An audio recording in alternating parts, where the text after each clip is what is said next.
Good morning, students. I am Dr. Monica Khitarpal. I am Associate Professor of Physics in Government Dungar College, Bikaner. In my lecture series of MSc Previous Physics, I am dealing with the paper Classical Mechanics. This is the first paper. We were discussing canonical transformation. Transformation means we have to change from one set of coordinates to another set of coordinates. We represent our old set of coordinate with small letters Qj and Pj. Here Qj means generalized coordinate and Pj means generalized momenta. From this old set of coordinates, we have to change to new set of coordinates which are capital Qj and Pj, and they are represented by capital letters. So what we have to do? We have to change these old coordinates in terms of new coordinates. That means capital Qj will be a function of small qj, pj and t. Similarly, capital Pj will be function of old coordinate small qj, old momenta small pj and t. This transformation is termed as canonical transformation. And we represent the Hamiltonian in new set of coordinate by capital K. This capital K will be function of capital Qj, capital Pj and T. We know that modified Hamilton principle can be expressed as we are writing in terms of new coordinates delta integral from T1 to T2 summation capital Pj Qj naught minus k integral with respect to dt equal to 0. Similarly, this modified Hamilton principle in old coordinates can be expressed as delta T1 to T2 summation small pj Qj dot minus h dt equal to 0. Now, what I am doing? I am joining old and new coordinates together. So, using first and second expression, I have delta integral from initial limit t1 to final limit t2 summation pj qj dot minus h minus capital Pj qj dot minus k dt equal to 0.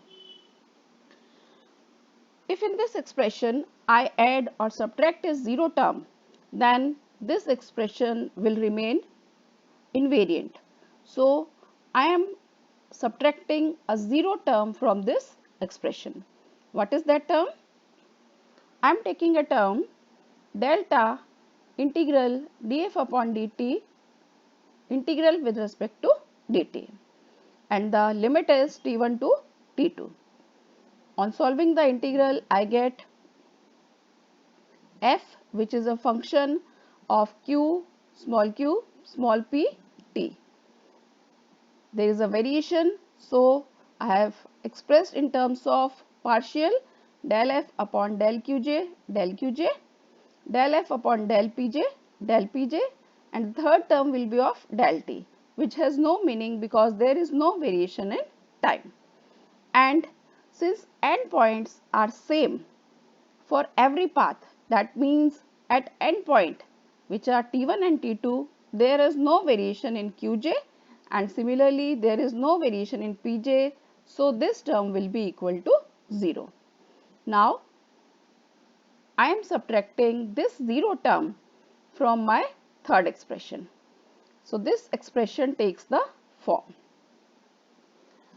On solving this expression, I get summation Pj Qj dot minus h minus capital Pj Qj dot minus k equal to df upon dt. Here the first term is a function of old coordinates and the second term is a function of new coordinate. Since the first term is a function of old coordinates, That means it will be function of n number of coordinates qj, n number of pj, and 1 is time factor. Similarly, this term will be a function of n number of capital Qj coordinate and n number of capital Pj coordinate, and 1 is time factor. So, this side, left hand side, will be a function of 4n plus 1 variables, 2n this and 2n from the second term. So, 4n and 1 is time factor. Now, since left hand side is a function of 4n plus 1 variables, right hand side must also be a function of same variables.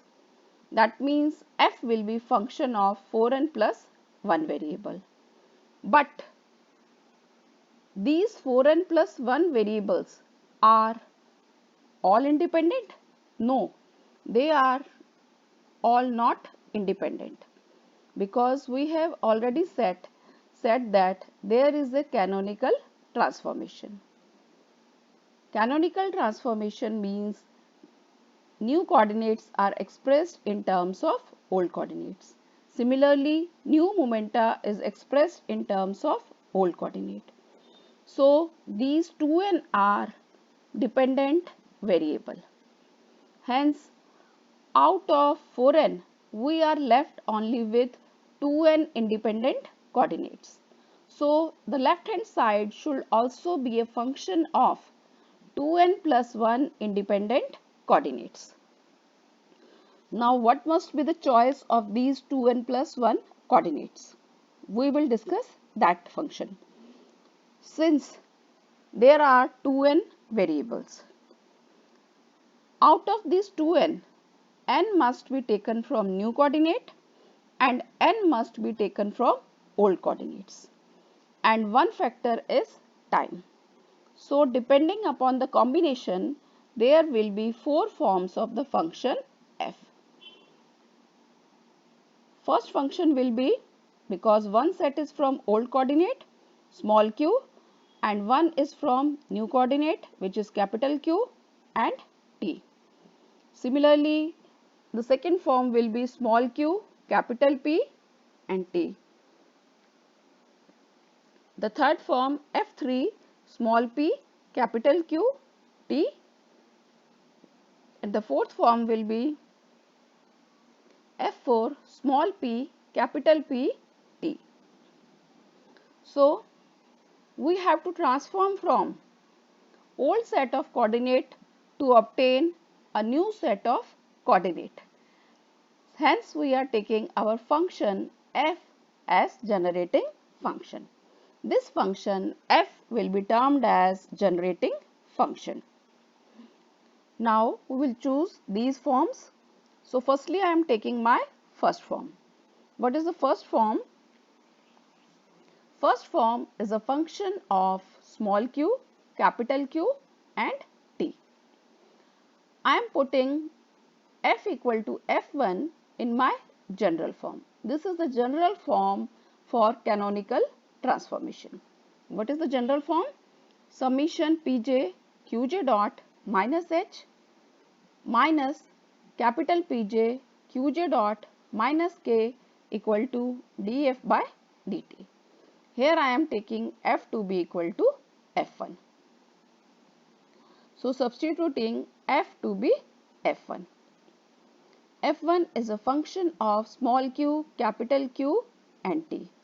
Now, I am expressing this differential in terms of partial using the dependence. These two terms being the same, expressing this term in terms of partial and collecting similar type of terms, that means I am taking the term which is having qj dot. These two terms have qj dot. I am taking qj dot to be common, and similarly collecting the term having qj dot, this term and this term, and taking qj dot to be common, and remaining terms are minus k plus h plus df1 by dt equal to 0. Now I have taken first form.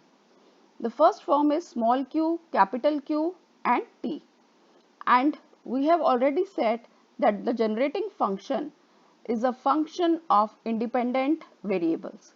So small q, capital Q are independent variable. When these coordinates are independent, their derivatives will also be independent. That means Qj dot and capital Qj dot are independent. So their coefficient must vanish separately.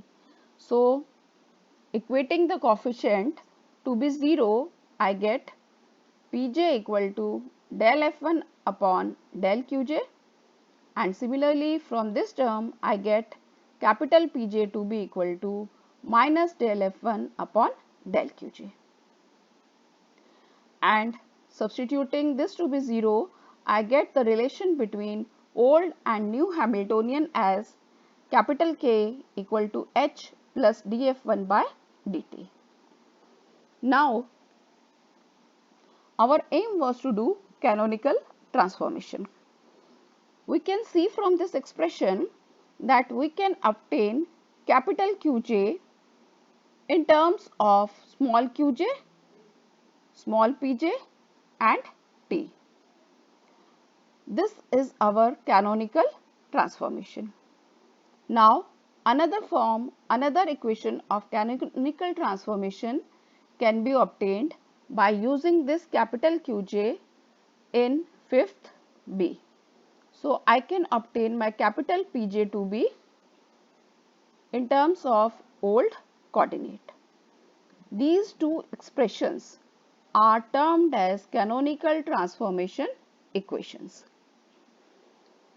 So, I have obtained my canonical transformation equations using the first form, which I am taking as the base of all these generating functions. Now I am going to derive the canonical transformation using the second form of generating function. The second form of generating function is f2 dependent on small q, capital P and t.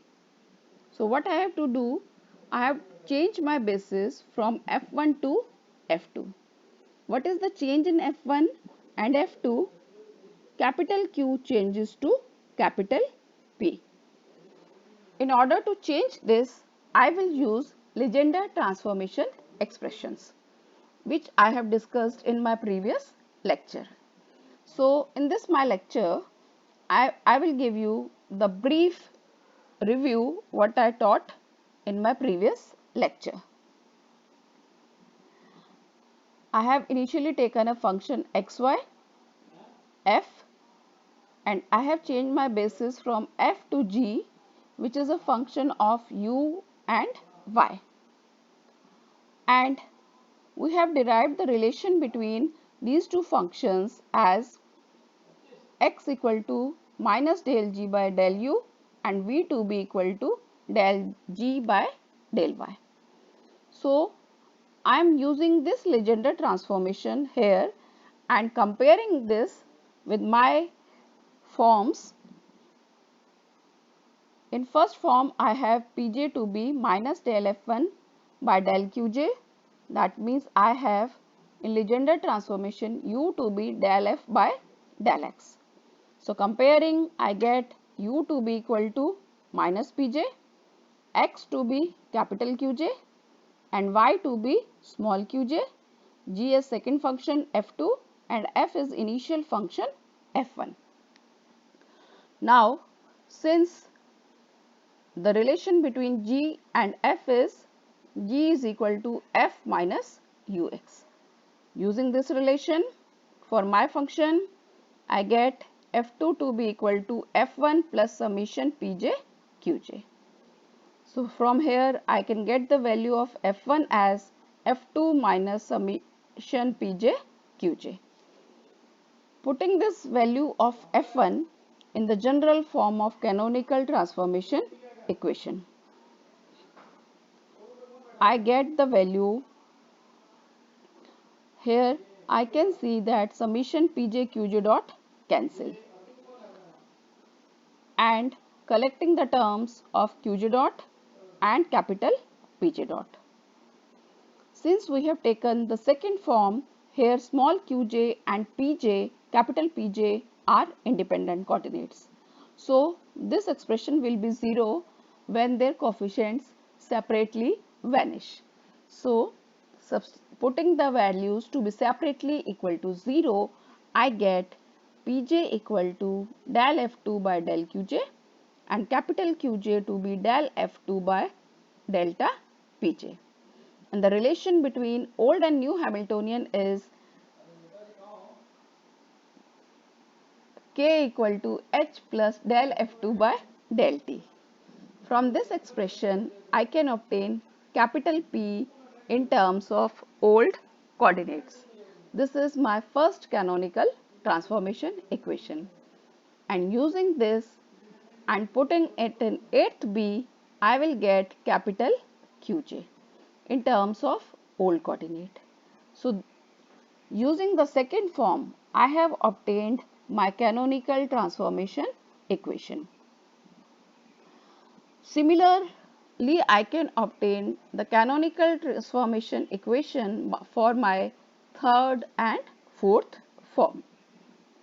So here f is a function which is used to obtain new coordinates. That's why it is termed as generating function. So we can transform from old set of coordinate to new set of coordinate using any of the 4 form of generating function. Thank you students for watching.